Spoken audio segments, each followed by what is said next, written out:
ইব্রাহিম আলাইহিস সালাম আজকে মেহমান পায় না হঠাৎ এক মুশরিক আমার আল্লাহর বিরুদ্ধে আচরণ করনেওয়ালা রাস্তা দিয়ে হেঁটে যায়। কাশো ভাইজান আমার ঘরে একসাথে খানা খাও। খানা খাওয়ার প্লেটের কাছে নিয়ে যখন শুনলো, জানতে পারলো এটা আমার জাতি ভাই মুসলমান না, খানার প্লেট থেকে তখন উঠাইয়া দিছে, যাও আমি বিধর্মীকে নিয়ে এক দস্তরখানে খাবো না। ওই মুশরিক আল্লাহর গোলাম মনে কষ্ট পায় যখন বিদায় হয়, সাথে সাথে জিবরাইল আমিনের আগমন হয়ে গেল, ওহী নাজিল হয়ে গেছে, রে ইব্রাহিম মাত্র একটা বেলা খানার জন্য তোমার দরজা আসে নাই, চলন্ত পথে তুমি নিয়ে আসছো। এই বান্দাটাকে তুমি তোমার ধর্মের না বলে তুমি তাড়ায় দিয়েছো, খানা দাও নাই, পেটের ক্ষুধা নিবারণ করো নাই। ও ইব্রাহিম, এই বান্দার বয়স কত জানো? জীবনে দুনিয়াতে আসা থেকে আজ পর্যন্ত তোমার রবের খানা দিয়েছেন। আরে বিরোধিতা তো তোমার করে না, বিরোধিতা তো করে আমার।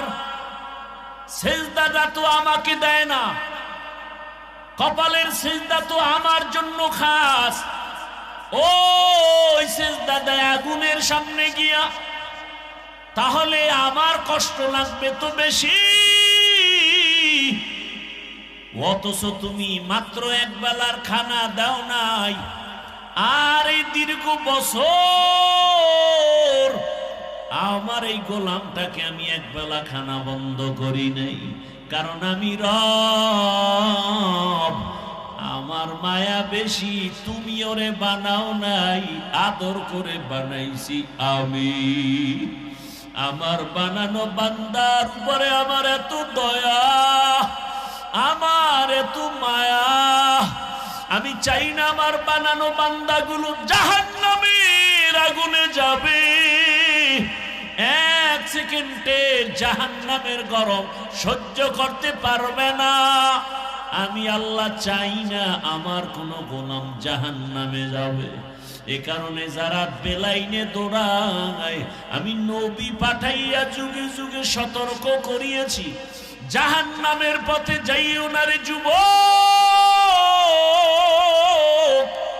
এক সেকেন্ডে জাহান্নামের আযাব গরম সহ্য করতে পারবা না রে বাবা। সব নবী রাসূল এই দাওয়াতই দিলেন, জাহান্নাম থেকে বাঁচো। আমার রাসূল এই দাওয়াত দিলেন যে জাহান্নাম থেকে বাঁচো।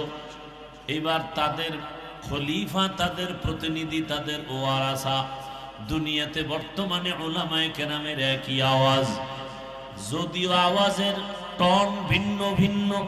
আমার কণ্ঠের আওয়াজ একরকম, আবার তাবলীগীদের আওয়াজ ভিন্ন রকম, ফর্মুলা এক একটা আলাদা, কিন্তু উদ্দেশ্য কেন আলাদা না? আমার পেটের ভেতরে ব্যথা, ডাক্তার দেখাবো, গেলাম সিরাজগঞ্জ বাজারে, কথার কথা, ওখানে তো হোমিওপ্যাথিক ডাক্তারও বসে আছে।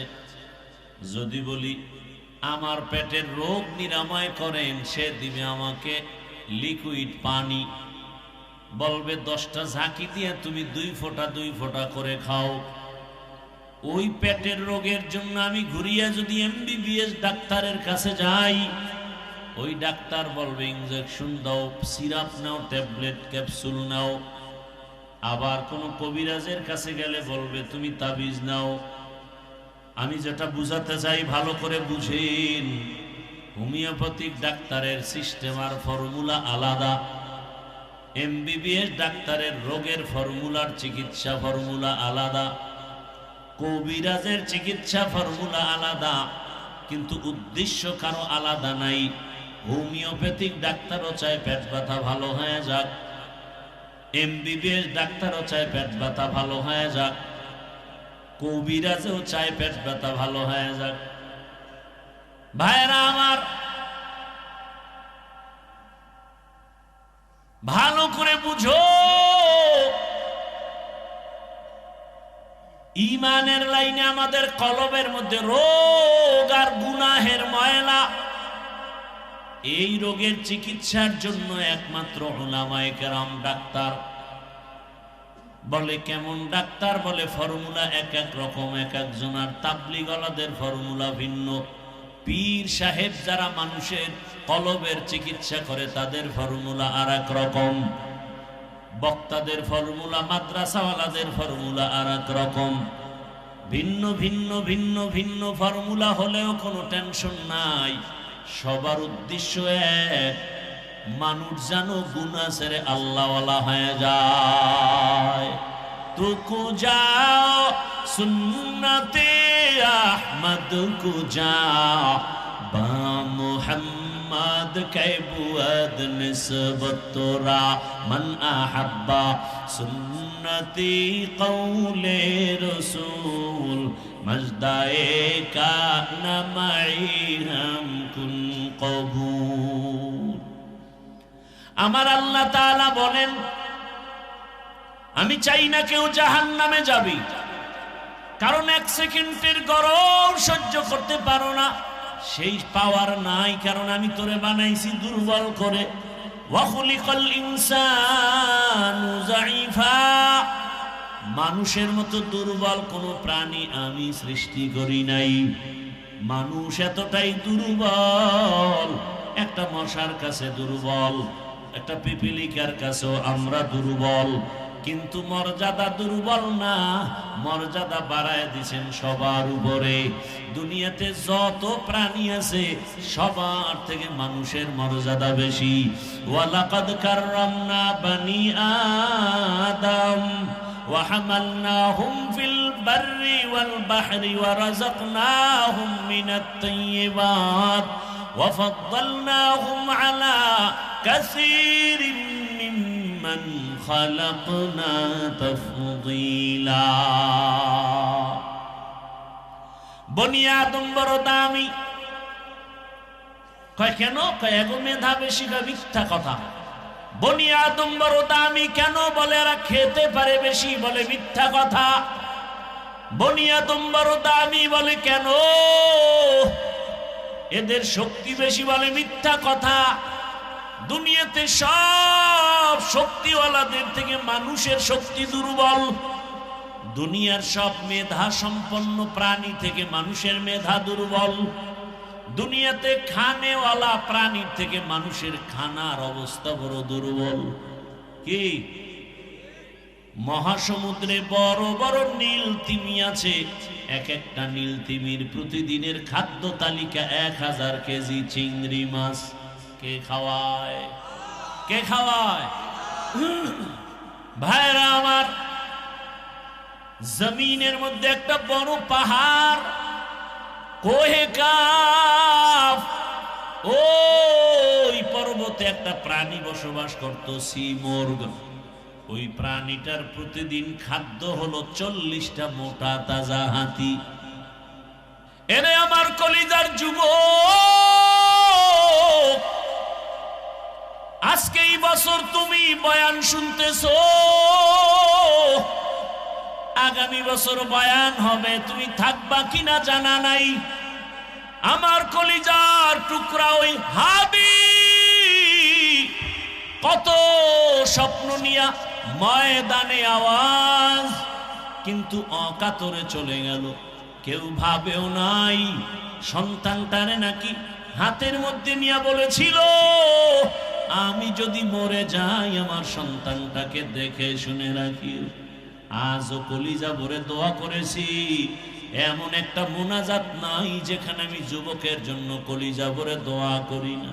ও আল্লাহ, আর জানো আমার এই জমিনের মধ্যে ওসমান হাদির মতো কারো প্রাণ ঝরে না যায়, কুদরতের ছায়া দিয়া আমার কলিজার প্রত্যেকটা যুবকের জীবনকে হেফাজত করিও। এরে আমার কলিজার বাবারা, আমার আল্লাহকে বেজার করা যাবে না কেন, সেই প্রশ্নের জবাবে আমি এতক্ষণ হাদিসের আলোচনায় আছি। আমার আল্লাহ কেমন দয়ার মালিক, সারা জীবন বয়ান করলে শেষ করা যাবে না।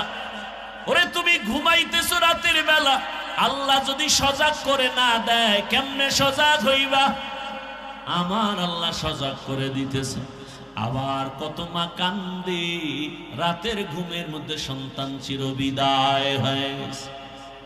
ও আল্লাহর বান্দারা, আজকে তুমি সুস্থ বয়ান শুনতেছো, আগামীকাল এই টাইমে আল্লাহ না করুন হতে পারে তুমি হসপিটালের রোগী হয়ে যাবে।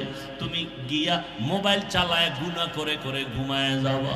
10টা 11টায় তোমার আম্মু এসে ডাকবে, বাবা ও আল্লাহ না করুন বুঝাবার জন্য বলি, হঠাৎ মা শরীর স্পর্শ করে দেখবে বরফের মতো ঠান্ডা। মা একটা চিৎকার দিয়া বলবে, আমার বাবা দুনিয়াতে জিন্দা নেই। মাথাটা গরম হয়ে যাবে, আমাকে এখন কে আম্মু বলে ডাক দিবে, বাবায় টেলিফোন করবে, তোমার তো চক্ষু বন্ধ, রুহুটা চলে গেছে। বাবায় বলবে, ইমাম সাহেব কোথায় যান, আমার সন্তান মরে গেছে, জানাজা না দিয়া যাবেন না। বাবা কাঁদবে আর বলবে, এক দলকে বলবে যাও বাঁশ বাগানে কবর খনন করো, আর এক দলকে বলবে কান্না করে আমার ঘরের পেছনে মশারি টানায় দেও, গরম পানি গোসল করার জন্য রেডি করো।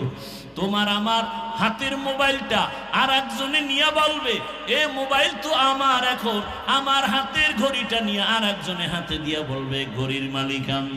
আমার গায়ের গেঞ্জিটা বেলেট দিয়ে কেটে কেটে মা বাবায় রেখে ফেলবে। এরপরে গোসল করায়া সাদা কাফন পরাইয়া জানাজার ময়দানে যখন নিবে, জানালা দিয়া মা ডাকবে, আমার বাবাকে কই নাও, আমারে আর আম্মু বলে ডাকবে না, কই তোমরা নাও।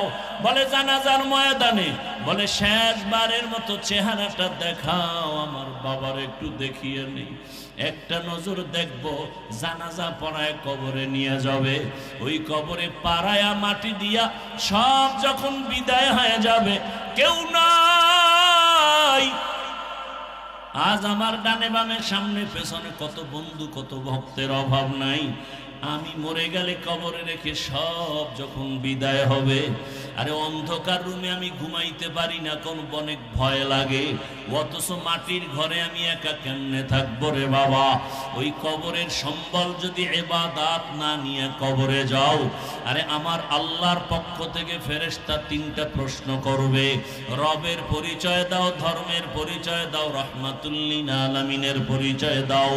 এই 3টা প্রশ্নের জবাব যারা দিতে পারবে তাদের কবর হবে রওজাতুম মির রিয়াজিল জান্নাহ।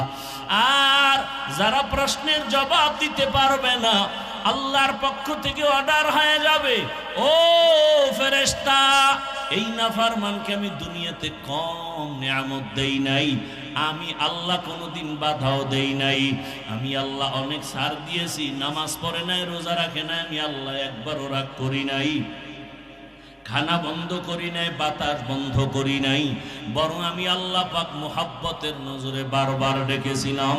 সে নামাজও পড়ে নাই, আলেমদের বয়ানও শুনে নাই, তওবাও করে নাই। আজকে আর কোনো সুযোগ দেওয়া যাবে না। রহমতের নবী বলেন আল্লাহর পক্ষ থেকে অর্ডার হয়ে যাবে, আল্লাহ বলবেন জাহান্নামের আগুন কবর ভরে দাও। এক পর্যায়ে আল্লাহর কুদরতি আওয়াজ, আল্লাহ বলবে কবরের মাটি দুই পার্শ্ব থেকে গুনাহগার বেনামাজিরে জোরে জোরে চাপ দাও। কবরের মাটি এত জোরে চাপ দিবে পাজরের হাড় চুরমার হয়ে যাবে। রাতের আধারে যদি তুমি একবার আল্লাহ বলে ডাক দাও, আমার আল্লাহ বলেন আমি আল্লাহ হাজির।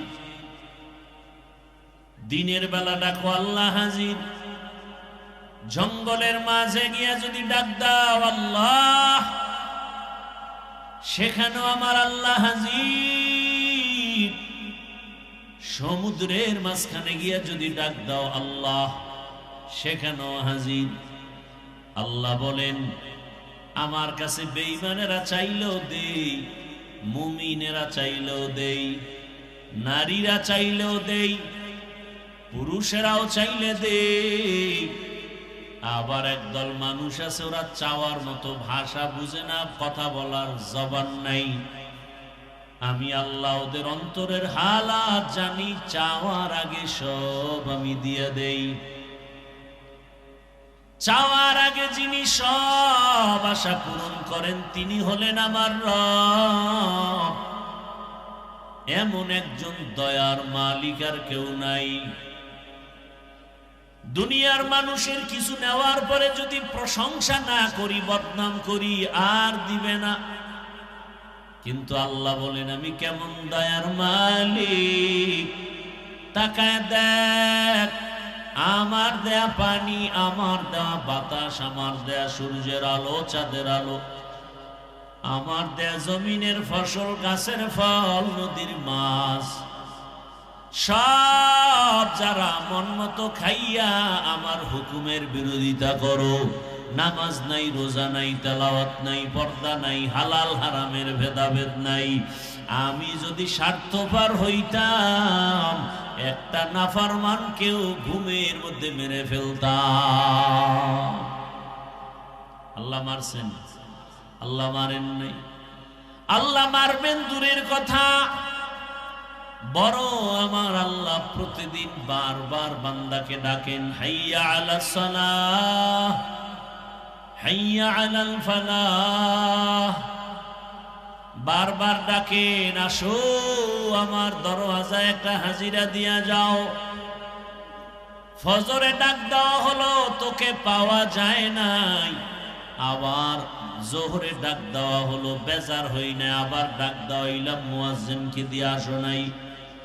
আমি আল্লাহ রাগ না করিয়া আবার আসরে ডাক দেওয়াইলাম, আবার তোমাকে মুয়াজ্জিন আসরে ডাক দেয়, আসো, আসরেও আসো নাই।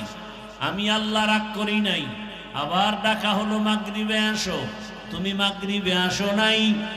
আমি রাগ করি নাই, আমি আল্লাহর দয়ার দরজা দিয়া আবার এশার নামাজে ডাক দেওয়াইলাম, এশার নামাজেও তুমি নাই। আমি বেজার না, বরং আমি আল্লাহ এখন নিজে এতটা দয়াময়, এখন আমি আল্লাহ 5 বার ডাকাইছি মানুষ দিয়া, নবী রাসূল দিয়া, এখন আমি আল্লাহ নিজে তোমাকে ডাকার জন্য আসতেছি। আল্লাহ আসতেছেন ডাকার জন্য।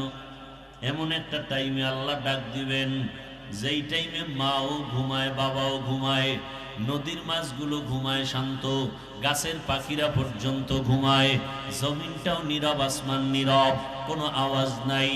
অতিও গভীর হয় রজনী যখন, নীরবে প্রভুর নাম জপিও তখন। প্রভুর করুণা যদি পাইবারে চাও, গভীর রাতে উঠে প্রভুর গুণগান গাও। আল্লাহ আসছেন আমাদের ডাকার জন্য, ফেরেশতাকে ডাকার জন্য আল্লাহ কোথাও যান না, আল্লাহ পাক জিনদের ডাকার জন্য কোথাও যান না। আল্লাহ মানুষকে ডাকার জন্য প্রথম আসমানে আসেন। কোন সময় আসেন জানেননি কেউ? কথা বলেন না কেন? কখন? রাতের শেষ, যেই সময়ে কোনো আওয়াজ নাই, আল্লাহ দয়া করে ডাকেন আর বলেন, আলা মিন মুস্তাগফিরিন ফাগফির আলা। কে আছো? গুনাহ করে ফেলেছো, আমি আল্লাহ ক্ষমার দরজা খুলে ডাকতেছি, আসো। তুমি জীবন ভর 60-70 বছর কত গুনাহ করেছো, হাতের গুনাহ, চোখের গুনাহ, জবানের গুনাহ, অন্তরের গুনাহ।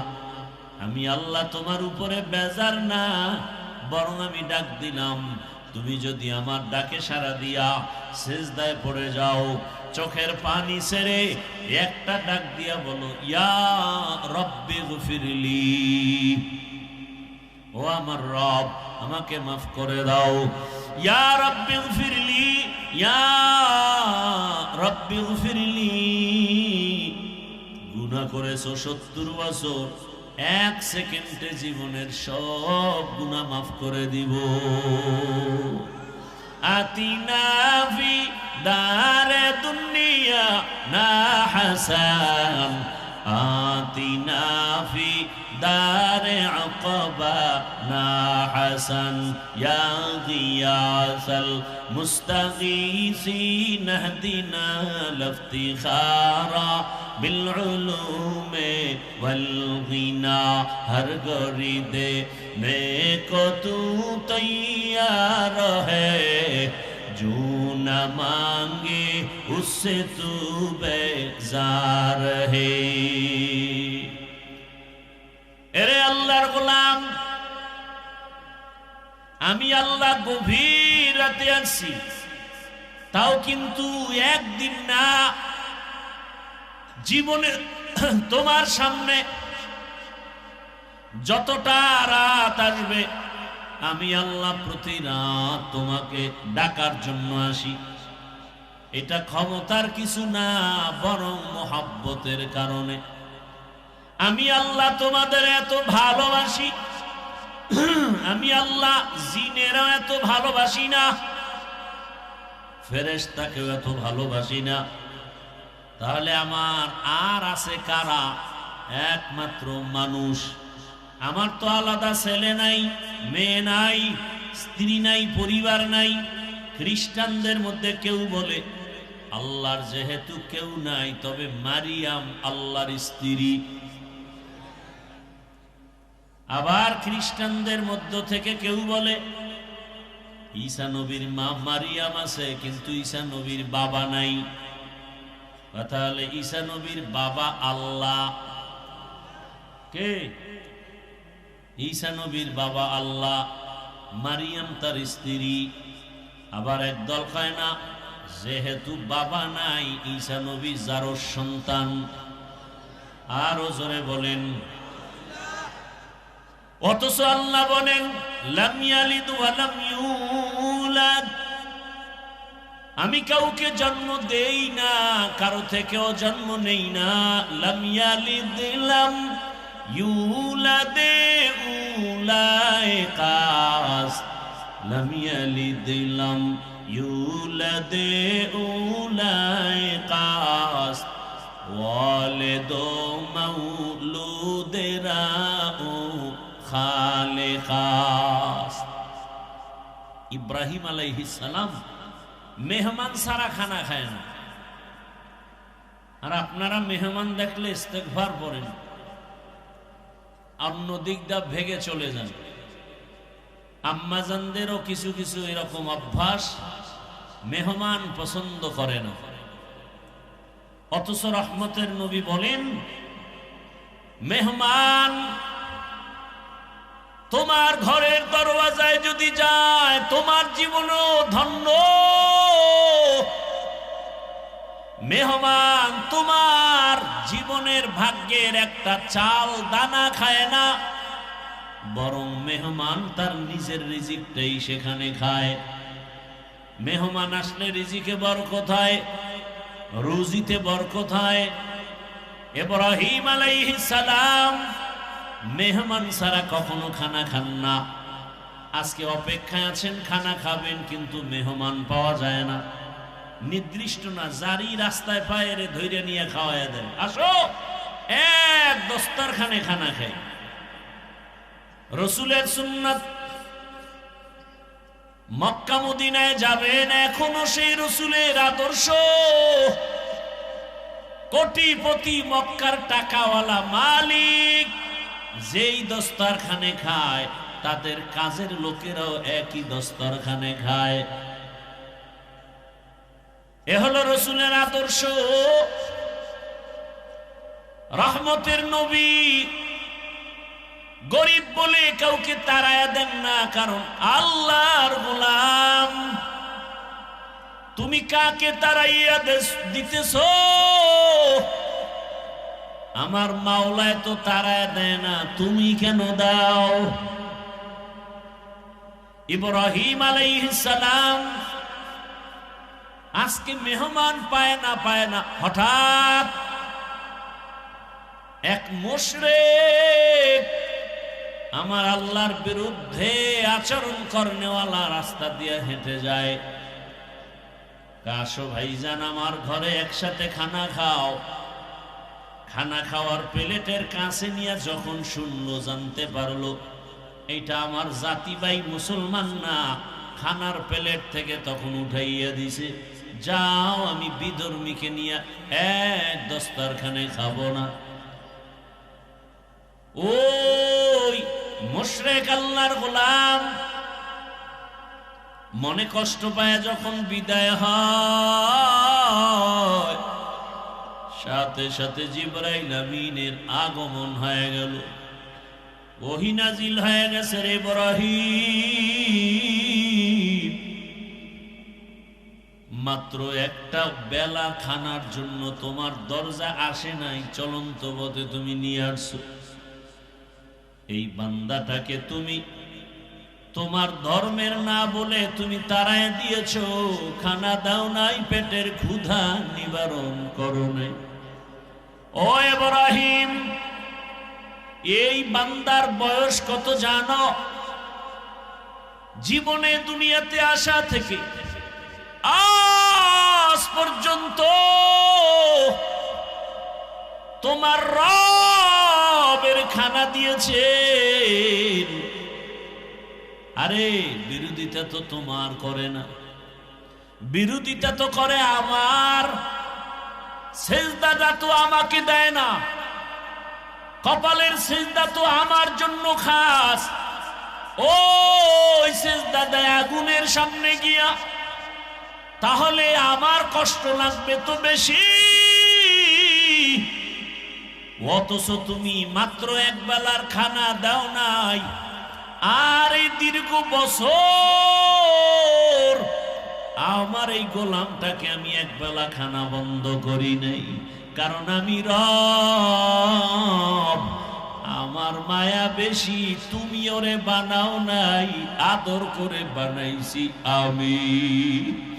আমার বানানো বান্দার উপরে আমার এত দয়া, আমার এত মায়া, আমি চাই না আমার বানানো বান্দাগুলো জাহান্নামের আগুনে যাবে। এক সেকেন্ডে জাহান্নামের গরম সহ্য করতে পারবে না। আমি আল্লাহ চাই না আমার কোন গোলাম জাহান্নামে যাবে। এ কারণে যারা বেলাইনে দৌড়ায়, আমি নবী পাঠাইয়া যুগে যুগে সতর্ক করিয়েছি, জাহান্নামের পথে যাইও না রে যুবক। এক সেকেন্ডে জাহান্নামের আযাব গরম সহ্য করতে পারবা না রে বাবা। সব নবী রাসূল এই দাওয়াতই দিলেন, জাহান্নাম থেকে বাঁচো। আমার রাসূল এই দাওয়াত দিলেন যে জাহান্নাম থেকে বাঁচো। এবার তাদের খলিফা, তাদের প্রতিনিধি, তাদের ওয়ারাসা, দুনিয়াতে বর্তমানে উলামায়ে কেরামের একই আওয়াজ, যদিও আওয়াজের টন ভিন্ন ভিন্ন, আমার কণ্ঠের আওয়াজ একরকম, আবার তাবলীগীদের আওয়াজ ভিন্ন রকম, ফর্মুলা এক একটা আলাদা, কিন্তু উদ্দেশ্য কেন আলাদা না? আমার পেটের ভেতরে ব্যথা, ডাক্তার দেখাবো। গেলাম সিরাজগঞ্জ বাজারে, কথার কথা, ওখানে তো হোমিওপ্যাথিক ডাক্তারও বসে আছে। যদি বলি আমার পেটের রোগ নিরাময় করেন, সে দিবে আমাকে লিকুইড পানি, বলবে 10টা ঝাঁকি দিয়ে তুমি 2 ফোঁটা করে খাও। ওই পেটের রোগের জন্য আমি ঘুরিয়ে যদি এমবিবিএস ডাক্তারের কাছে যাই, ওই ডাক্তার বলবে ইনজেকশন দাও, সিরাপ নাও, ট্যাবলেট ক্যাপসুল নাও। আবার কোন কবিরাজের কাছে গেলে বলবে তুমি তাবিজ নাও। আমি যেটা বুঝাতে চাই ভালো করে বুঝেন, হোমিওপ্যাথিক ডাক্তারের সিস্টেম আর ফর্মুলা আলাদা। এমবিবিএস ডাক্তারের রোগের ফর্মুলার চিকিৎসা ফর্মুলা আলাদা, কবিরাজের চিকিৎসা ফর্মুলা আলাদা, কিন্তু উদ্দেশ্য কারো আলাদা নাই। হোমিওপ্যাথিক ডাক্তারও চায় পেট ব্যথা ভালো হয়ে যাক, এমবিবিএস ডাক্তারও চায় পেট ব্যথা ভালো হয়ে যাক, কবিরাজও চায় পেট ব্যথা ভালো হয়ে যাক। ভাইরা আমার,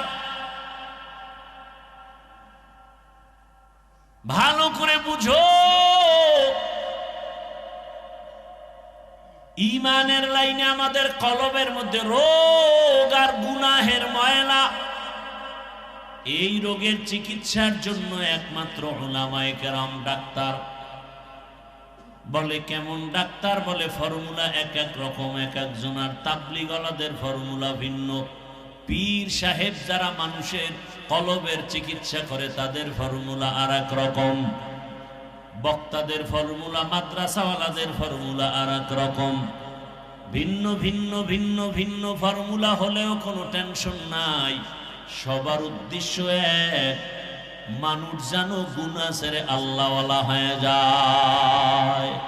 তুকু যাও সুন্নতে আহমদ কুজা বা মুহাম্মদ কে বুয়াদ নিসবত তোরা মান আহাব্বা সুন্নতি কৌলে রসুল মজদায়ে কানা মাই হাম কুন কবুল।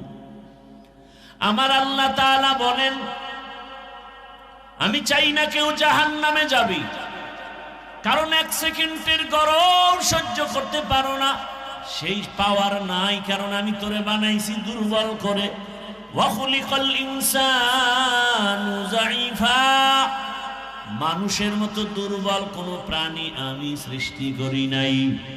মানুষ এতটাই দুর্বল, একটা মশার কাছে দুর্বল, একটা পিপিলিকার কাছেও আমরা দুর্বল, কিন্তু মর্যাদা দুর্বল না, মর্যাদা বাড়ায় দিয়েছেন সবার উপরে। দুনিয়াতে যত প্রাণী আছে সবার থেকে মানুষের মর্যাদা বেশি। ওয়ালাকাদ কাররামনা বানি আদম ওয়া হামালনাহুম ফিল বাররি ওয়াল বাহরি ওয়া রাযাকনাহুম মিনাত তাইয়্যিবাত ওয়া ফাদ্দালনাহুম আলা কাসীরিন মিম্মান খালাকনা তাফদীলা। বনি আদম বড় দামি। কয় কেন? কয় এগো মেধা বেশি। কয় মিথ্যা কথা। বনি আদম বড় দামি কেন? বলে এরা খেতে পারে বেশি। বলে মিথ্যা কথা।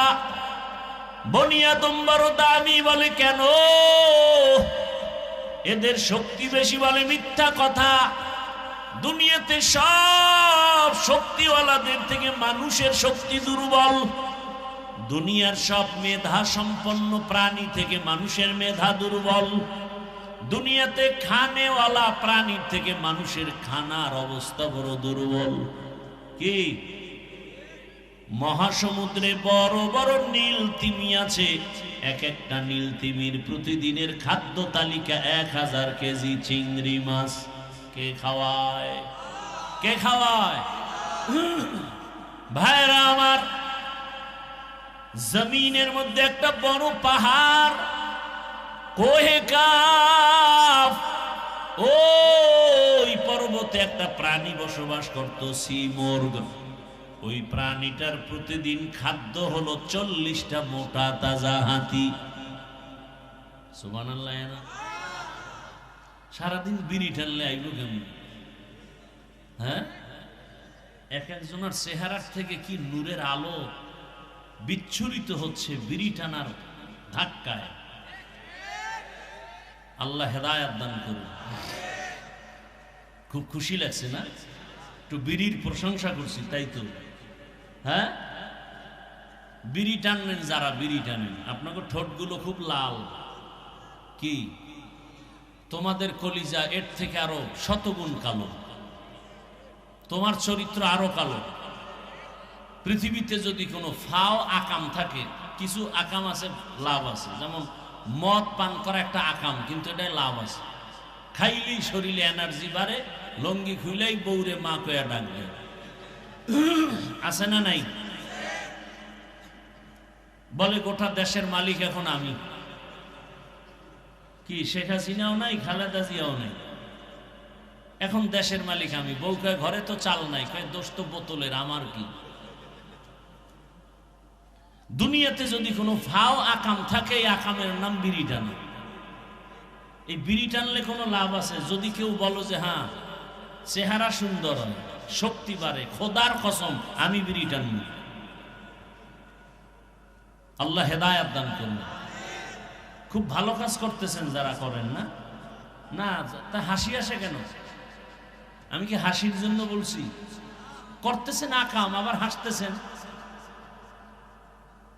লজ্জা থাকলে তো মাথা নত হওয়া উচিত। ওয়াজের প্যান্ডেলের বাইরে ঘুরে আর বিড়ি টানে, আবার মোনাজাত হবে, আবার বিড়ি। বউ কইব কি, মোনাজাতে বিড়ি কবুল হয়ে গেছে। কেউ আবার আসে ওয়াজের পরে বেলুন কিনে বাড়ি যায়, প্লাস্টিকের মাছ কিনে বাড়ি যায়। বউ জিগাইলে বলবে মোনাজাতে বেলুন আর মাছ কবুল হয়ে গেছে। হেদায়াত কপালে কবুল হয় নাই। আল্লাহ হেদায়াত দান করুন। জিন্দেগি মে বন্দগি তু করনা হে,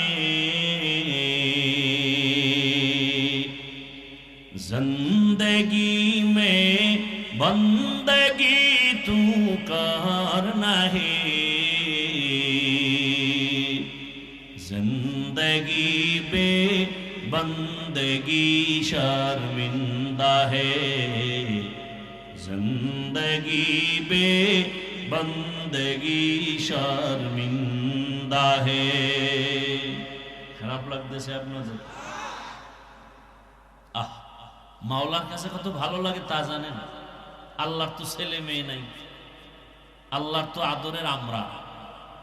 এই সুন্দর বাগান দেখা হাদিস রসুলের এত সুন্দর এক মজলিস আল্লাহ পাক আরশে আজিমের মধ্যে ফেরেশতা দিয়া মজলিস করতেছেন। সেই আরশে আজিমের মজলিসের বক্তা আমার আল্লাহ, শ্রোতা সব কি? কথা বলে না, ফেরেশতা। বয়ানের বিষয় কি? আমগে এই প্যান্ডেলে আমরা আসছি কেন? আমাদের প্রশংসার বয়ান চলতেছে। শেষমেশ আল্লাহ বলে দেন ফেরেশতারা সাক্ষী থাক, ওই প্যান্ডেলে যারা বসছে এদের জীবনের সব গুনাহ মাফ। ইহা হাম সব মুসাফির দিল না লাগা, আহলে দিল কি নজর সে রূহ করতা যা, শাহ দৌলত সব ফকির গর নেক নেহে, শাহ দৌলত সব ফকির গর নেক নেহে, জিন্দগি মে बंदगी तू करना है, जिंदगी बे बंदगी शर्मिंदा है, जिंदगी बे बंदगी शर्मिंदा है, जिंदगी में बंदगी कौन बंदगी, बंदगी बे जिंदगी शर्मिंदगी। এরে আমার কলিজার যুবক বাবারা, বৃদ্ধ বাবাজি, পর্দার আড়ালের মা বোনেরা, আল্লাহ পাক আমাদের এত আদর করে বানাইছেন। মানুষের মতো দামি কোনো প্রাণী বানান নাই। মানুষ শক্তির কারণে দামি না, মানুষের থেকে শক্তি একটা কুকুরের মধ্যে বেশি, শিয়ালের ভেতরে বেশি। একটা পিপিলিকার সামনে আমরা কতটা দুর্বল। আরে আমি হাফিজুর রহমান, ইভেন আপনারাও দুনিয়াতে যখন আসবেন, আম্মা জান এমন প্রসব বেদনায় কান্নায় মাতোয়ারা হয়ে গেলে, ও আমার বাবারা ভালো করে বুঝো, আমার আম্মা জানের কণ্ঠের আওয়াজ এত ছোট, কারণ আমার আল্লাহর ভয়। নারীদের শরীরটা ঢেকে রাখা যেমন ফরজ, তাদের কণ্ঠের আওয়াজটাকে বেগানার থেকে আটকায় রাখা ফরজ। আম্মাজানের কণ্ঠের আওয়াজ ঘরের ভেতরের রুম থেকে সামনের রুমে যায় না, এতটা সেই ভয়ে আমার আম্মা চলেন। কিন্তু যেদিন আমি দুনিয়াতে আসবো, প্রসব বেদনা, আম্মাজানের এত কান্নার আওয়াজ, আম্মাজানের কান্নার আওয়াজে পাশের বাড়ির মানুষও ঘুমাইতে পারে না। ঠিক নেই? ভালো করে বুঝো, খালি কানসুক করো না, কিছু বুঝো। মায়ের আওয়াজটার কারণে বাড়ির ডানে বামের মানুষ ঘুমাইতে পারে না। বুঝতে পেরেছে কেন এত কান্নার আওয়াজ।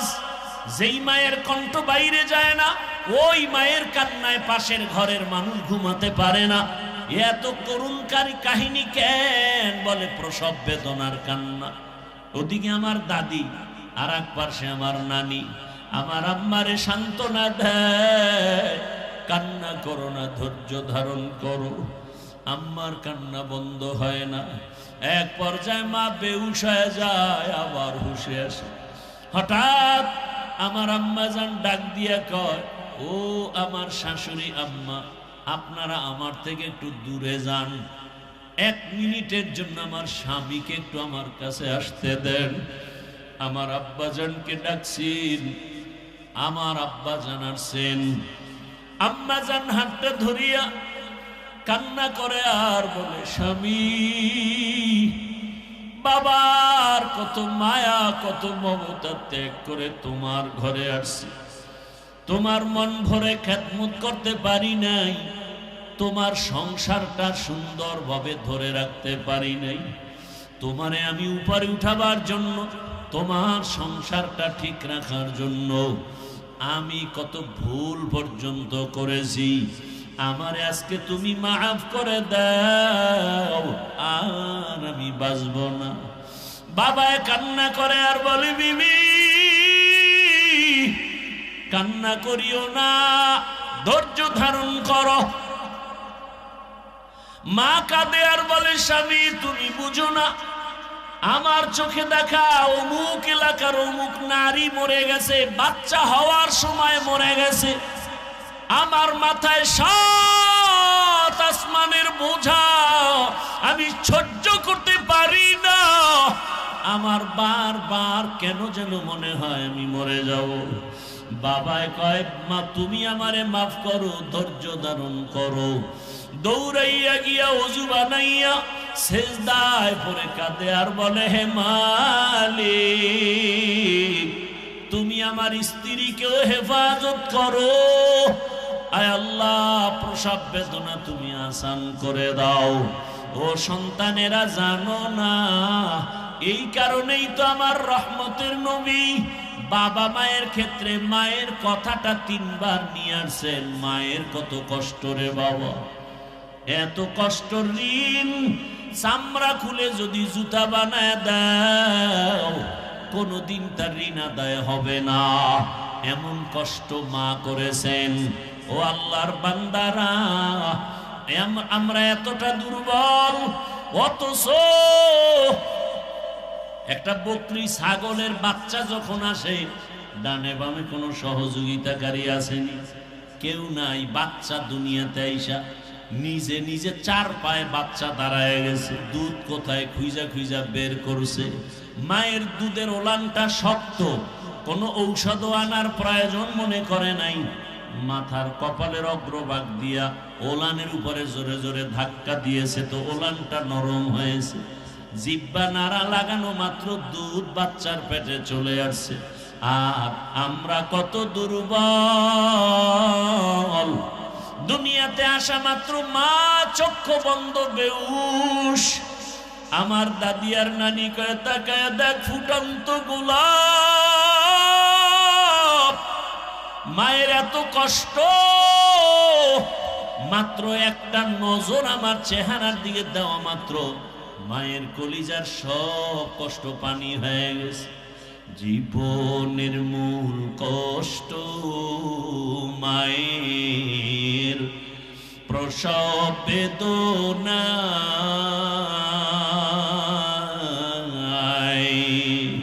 সাত আসমান সাত জমিন তখন মায়েরই মাথায়। জীবনের মূল কষ্ট মায়ের প্রসব বেদনায়, সাত আসমান সাত জমিন তখন মায়েরই মাথায়। আমার সুন্দর মুখ দেখি মায়ের, আমার সুন্দর মুখ দেখি মায়ের, ব্যথা যায় দেয় হাসাইয়া। ও আমার প্রাণের মা, মা গো মা, কোথায় গেলে মোরে ছাড়িয়া? জনম দুঃখী ইয়াতীম আমি, চাই না কেহ ফিরিয়া। আমি যখন ছিলাম আমার মায়ের উদরে,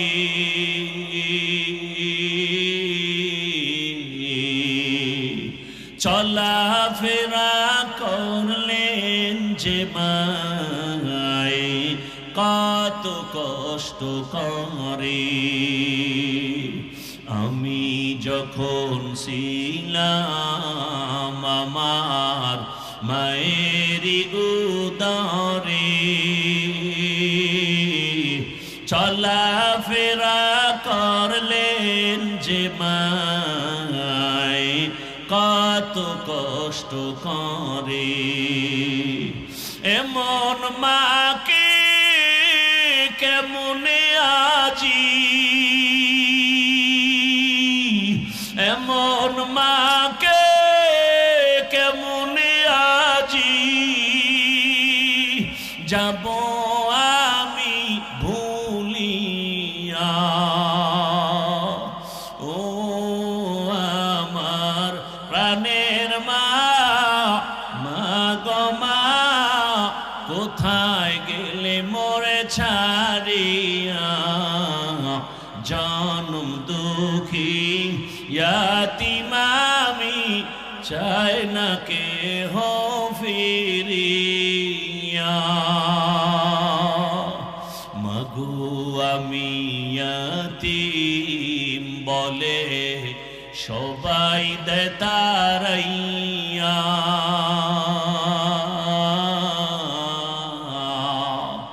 দুঃখের সাথে দিন কাটাই মা,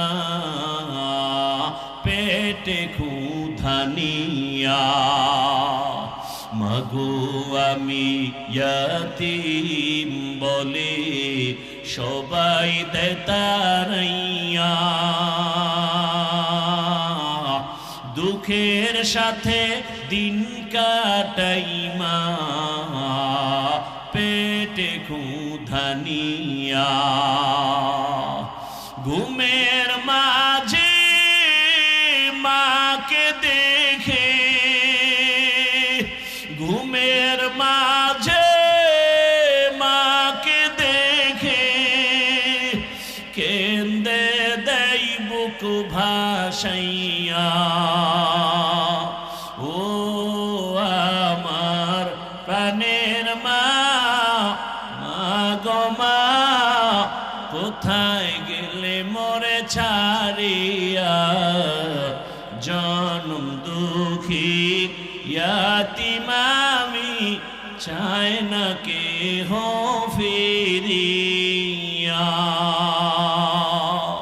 খিদমতে মা দর পে দর কুন সুবহ শাম, খিদমতে মা দর পে দর কুন সুবহ শাম, তাকে বাসি দর্দ আলম নেক না। কি এদের হেদায়েত হয়ে গেছে? কপাল পোড়ারা হেদায়েত হয়ে গেছে না বিড়ি টানতে যাও? আল্লাহ হেদায়েত দান করুন। আরো জোরে বলেন। এরে আমার কলিজার যুবক, আজকে এই বছর তুমি বয়ান শুনতেছো, আগামী বছর বয়ান হবে, তুমি থাকবা কিনা জানা নাই। আমার কলিজার টুকরা ওই হাদি কত স্বপ্ন নিয়া ময়দানে আওয়াজ, কিন্তু অকাতরে চলে গেল। কেউ ভাবেও নাই সন্তানটারে নাকি হাতের মধ্যে নিয়ে বলেছিল, আমি যদি মরে যাই আমার সন্তানটাকে দেখে শুনে রাখিও। আজও কলিজা ভরে দোয়া করেছি, এমন একটা মোনাজাত নাই যেখানে আমি যুবকের জন্য কলিজা ভরে দোয়া করি না। ও আল্লাহ, আর জানো আমার এই জমিনের মধ্যে ওসমান হাদির মতো কারো প্রাণ ঝরে না যায়। কুদরতের ছায়া দিয়া আমার কলিজার প্রত্যেকটা যুবকের জীবনকে হেফাজত করিও।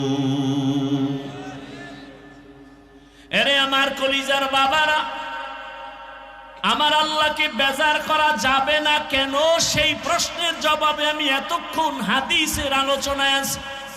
আমার আল্লাহ কেমন দয়ার মালিক, সারা জীবন বয়ান করলে শেষ করা যাবে না। ওরে তুমি ঘুমাইতেছো রাতের বেলা, আল্লাহ যদি সজাগ করে না দেয় কেমনে সজাগ হইবা? আমার আল্লাহ সজাগ করে দিতেছে। আবার কত মা কান্দে রাতের ঘুমের মধ্যে সন্তান চিরবিদায় হয়ে গেছে।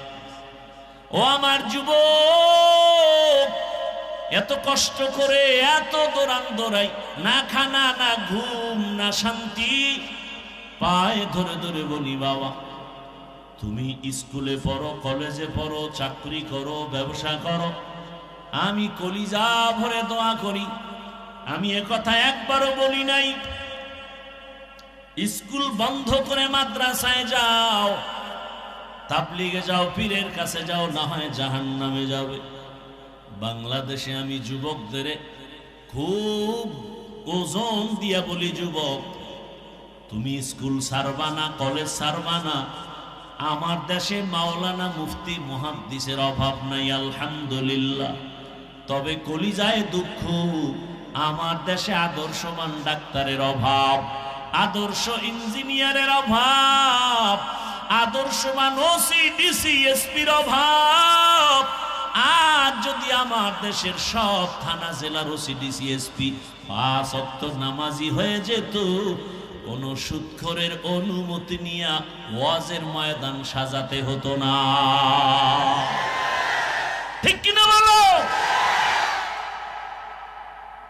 এরে আমার যুবক, তুমি ডাক্তার হও, দোয়া করে গেলাম, কলিজা ভরে দোয়া করি, ইঞ্জিনিয়ার হও, প্রফেসর হও। আরে তোমার মতো যুবক বিজ্ঞানী, তোমার মতো যুবকেই তো ইঞ্জিনিয়ার, তোমার মতো যুবক তো ডাক্তার জাকির নায়েক। কে না চিনে তাকে? অথচ হোমিওপ্যাথিক ডাক্তার, এত সুনাম। এরে যুবক, আমি হাসির জন্য বলি না রে বাবা, মনে চায় নিচে নেমে আসি, তোর পাও দুইটা জড়ায় ধরি, আর বলতাম যুবক পায়ে ধরে বলি, আর দাড়ি কেটে আমার রসুলের কাদাস না রে যুবক।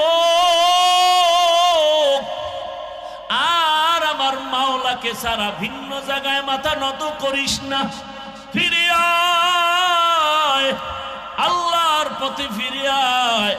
ও যুবক, আমি নিচে নেমে পাও ধরার জন্য রেডি হয়ে বসে আছি। একটা যুবক, তুমি দিনের পথে চলে আসো, তুমি ডাক্তার হও, ইঞ্জিনিয়ার হও, তুমি প্রফেসর হও, তুমি একজন এমপি হও, তুমি একজন চেয়ারম্যান হও, তবে আমার আল্লাহকে নিয়ে জিন্দা থাকো। তোমার সম্মান এত বেশি, আজকে তুমি টাকার পেছনে দৌড়াও কেন? জ্ঞানটাকে কাজে খাটাও, চরিত্র ঠিক রেখে বড় হও, লেখাপড়া করে একটা জায়গায় যাও, টাকাওয়ালারা তোমার পেছনে ঘুরবে। আল্লাহর ভয় অন্তরে জমা করো, ওই মালিকের আপন বানাইয়া চলো। অনেকে মনে মনে ভাবতে পারো এটা কেমনে সম্ভব। হ্যাঁ, তুমি এবার নিজে তাকায় দেখো, জীবনে মাদ্রাসায় যায় নাই, আলিফ বাতাও শিখে নাই। তোমার লাইনের জেনারেল যুবকটা স্কুলে পড়ে, কলেজে পড়ে, 5 বেলার নামাজ পড়ে নাই। বলো তোমার কপালটা কেন এত খারাপ? তুমি পারো না কেন? কত ওসি, কত ডিসি, কত এসপি 5 বেলার নামাজ পড়ে। তোমার লাইনের যুবক র্যাব, আর্মি, পুলিশ, বিডিআরের চাকরি করে নামাজ ছাড়ে না, নদীর মধ্যে মাছ ধরে নামাজ বাদ দেয় না। বলো তুমি কেন পারো না? রাস্তায় গাড়ি চালায় কত যুবক নামাজ ছাড়ে না, বলো তুমি কেন নামাজ পড়ো না? আমার মন বলে তোমার কপালটা পুড়িয়ে গেছে, তাড়াতাড়ি তওবা করে নাও। কয়দিন আর বাঁচবা? মরণ যদি হয়ে যায় খালি হাতে কবরে যেতে হবে। ও যুবক রে, ঘুমের মধ্যে লাশ, যুবকের লাশ। ওই যে কয়েক মাস আগে আমি বাইতুল্লাহর সামনে জিয়ারতে ছিলাম, হঠাৎ খবর শুনতেছি এক আল্লাহর বান্দা বিদেশে টাকা পয়সা কামাই করে আসছে, বাংলাদেশে পরিবার নিয়ে কিছুদিন আনন্দ করে আবার চলে যাবেন। এয়ারপোর্টে নামলো, পরিবারের লোকেরা গাড়ি নিয়ে আসছে, গাড়ির মধ্যে উঠছে, কত দিনের আনন্দ। যাইতে যাইতে যাইতে যাইতে বাড়ির কিনারায় যাওয়া মাত্র একটু দূরের থেকে গাড়িটা পানির মধ্যে পড়ে গেছে। ওই আল্লাহর বান্দা যুবক নিজের কাঁধে স্ত্রীকে টেনে টেনে নামাইছে। সন্তানটা বাচ্চা সন্তান, একটা শিশু বাচ্চা বাবাকে যখন একটু ডাক দেয়, কলিজাটা শান্ত হয়ে যায়, প্রাণটা ভরে যায়। ওই সন্তানটা পর্যন্ত মরে গেল। সাংবাদিক জিজ্ঞাসা করতে গিয়া এই পরিমাণ কান্না করেছে, আর বলে মানুষ গরিব থাকলেও তো ছেলে মেয়ে নিয়ে এক জায়গায় থাকার একটা আনন্দ আছে। আমি কপাল পোড়া সে আনন্দ পেলাম না। টাকার জন্য বিদেশ গেলাম, সেখান থেকে আজ আমি টাকা স্বর্ণের অলংকার নিয়ে আসছি আমার বিবির জন্য, আমার সন্তানের জন্য। আজ আমার কপাল কেন এত খারাপ? বাড়ির দরজায় আসা মাত্রই কাছাকাছি গাড়িটা পড়ে আমার চোখের সামনে আমার কলিজার বাবাটা মরিয়া গেল, আমার হাতের সামনে স্ত্রী মরিয়া গেল। আমি এখন কোন ঘরে যাব? ঘরের বাতি দেনেওয়ালা নাই, আমাকে বাবা বলে ডাক দিয়া সান্ত্বনা দেওয়ার বাচ্চাটাও নাই। ও আল্লাহর বান্দারা, কার পিছনে ঘুরো? যার পিছে ঘুরো লেখা রাখ, তোরে মারার জন্য ওই বন্ধুটাই যথেষ্ট। শত্রু তোরে মারবে না, তোরে মারবে তোর এক প্লেটে খানেওয়ালা বন্ধু। ভাগে কম পড়লেই বলবে ওকে মাইনাস করে দাও, এ জমিন থেকে তাড়ায় দাও, ওকে রাখলে আমার ভাগে কম হয়ে যায়। এই বানা মানুষ মারার জন্য এখন কোনো দুশ্মনের দরকার হয় না। আপন মানুষ বন্ধুটা আপন বন্ধুটারে মেরে ফেলে। এরে আল্লাহর বান্দা, ভালো করে বুঝো, আজকে তুমি এখানে আছো, আল্লাহ বারবার বলে আমি আল্লাহ তোকে বলি না তুই চাকরি ব্যবসা ছেড়ে দিয়া শুধু আমাকে ডাক না, না, আমি আল্লাহ ইবাদতের বাউন্ডারির মধ্যে পুরো দুনিয়াটারে আটকায় দিয়েছি। ব্যবসা করো ইবাদত, চাকরি করো ইবাদত, ডাক্তারি করো ইবাদত, ইঞ্জিনিয়ার হও ইবাদতের লাইনে চলো, আল্লাহর মোহাব্বত নিয়ে চলো। আম্মা জান আয়েশা রাদিয়াল্লাহু আনহা বলেন, আমি দেখি রহমতের নবী আমার রুমের মধ্যে বসে বসে গুনগুন করে কান্না করেন। ইয়া রাসূলুল্লাহ, আপনি কাঁদেন কেন? বলে আয়েশা, আমার আমার উম্মতের কথা মনে পড়েছে, হাসরের মাঠে কি উপায় হবে। সূর্যের গরম বড় ভয়ঙ্কর, সূর্যের গরমে মাটির জমিনটা হবে তামা, মানুষের মাথার মগজগুলো ভাতের মারের মতো ফুটতে থাকবে। এরে আল্লাহর বান্দা, নারী পুরুষ সবাই থাকবে উলঙ্গ, ওদিকে জাহান্নামের আওয়াজ, নবীরা পর্যন্ত কান্না শুরু করবেন। ও আমার যুবক বাবারা, ও পর্দার আড়ালের মা বোনেরা, ও বৃদ্ধ বাবাজি, আল্লাহর কোরআন থেকে বলছি, রসুলের হাদিস থেকে বললাম, রে বাবা, যদি তোমার অন্তর বলে কোরআন সত্য, গুনাহ নিয়ে কবরে গেলে হাসরে গেলে তোমার আযাব ভুগতে হবে, তাও সত্য। আর যদি বলো কোরআন মিথ্যা, তো আমাকে প্রমাণ দাও, আমিও তোমার লাইনে চলে আসি, দাড়ি কেটে ফেলি। আর যদি বলো না, কোনো সন্দেহ নাই, আমি বলবো পা ধরে বলবো, পা আগায় দাও, পাও আমি হাত দিয়া ধরে বলবো, আজকে থেকে তওবা করো রে বাবা। জীবনে তো মোবাইলে রাতে গুনাহ কম করো নাই, জীবনে পার্কে পার্কে কম ঘুরো নাই, জীবনে মা বাবার সাথে কত বেয়াদবি করছো, সীমানা নাই। এখনো সময় আছে, তওবা করো। ওই মা বাবার সাথে বেয়াদবি করিও না, ওই শিক্ষকের সাথে বেয়াদবি করিও না, উলামায়ে কেরামের সাথে বেয়াদবি করিও না। ওই মা বাবার দোয়া ছাড়াই চেয়ারে বসতে পারি নাই রে বাবা, মা বাবার দোয়া চোখের পানি ছাড়া এই সম্মানের স্থানে আসতে পারি না রে বাবা। ওই মা বাবার দোয়া চোখের পানি, আজকে তুমি টাকার মালিক, বাড়ির মালিক, গাড়ির মালিক হয়েছো। আল্লাহর কাছে দোয়া করো, মা বাবা চলিয়ে গেলে তার জন্য দোয়া করো।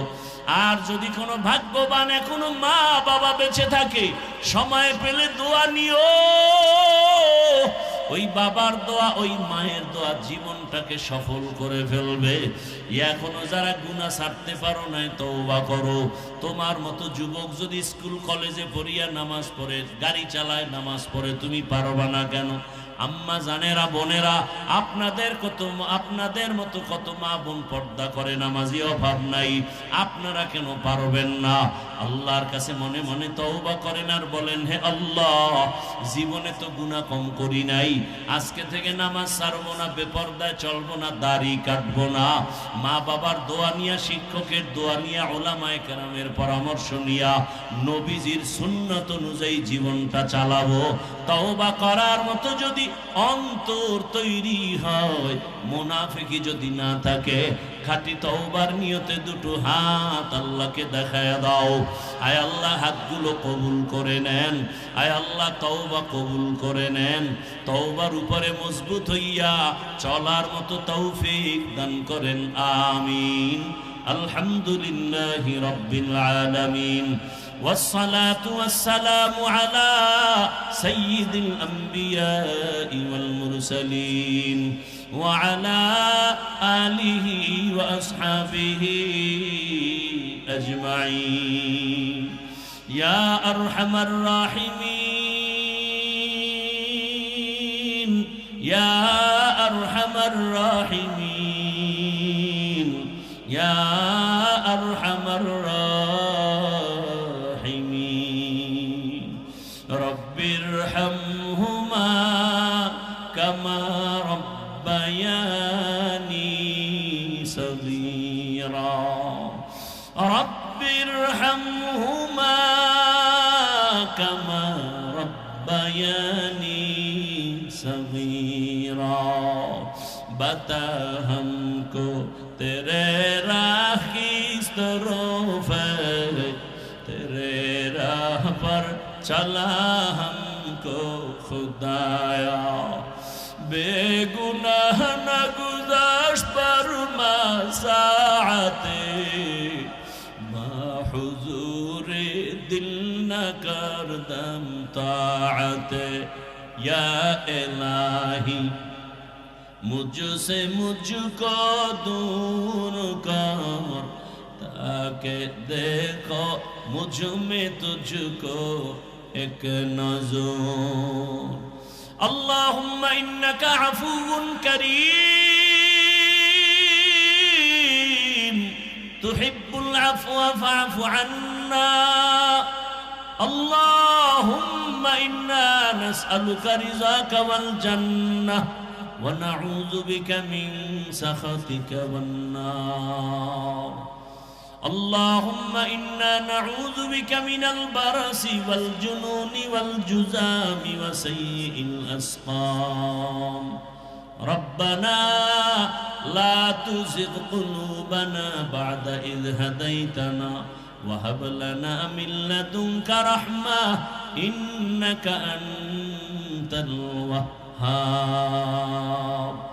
اللهم إنا نسألك علما نافعا ورزقا واسعا وشفاء من كل داء ও রব্বুল আলামিন কুদরতের নজর দিয়ে দেখেন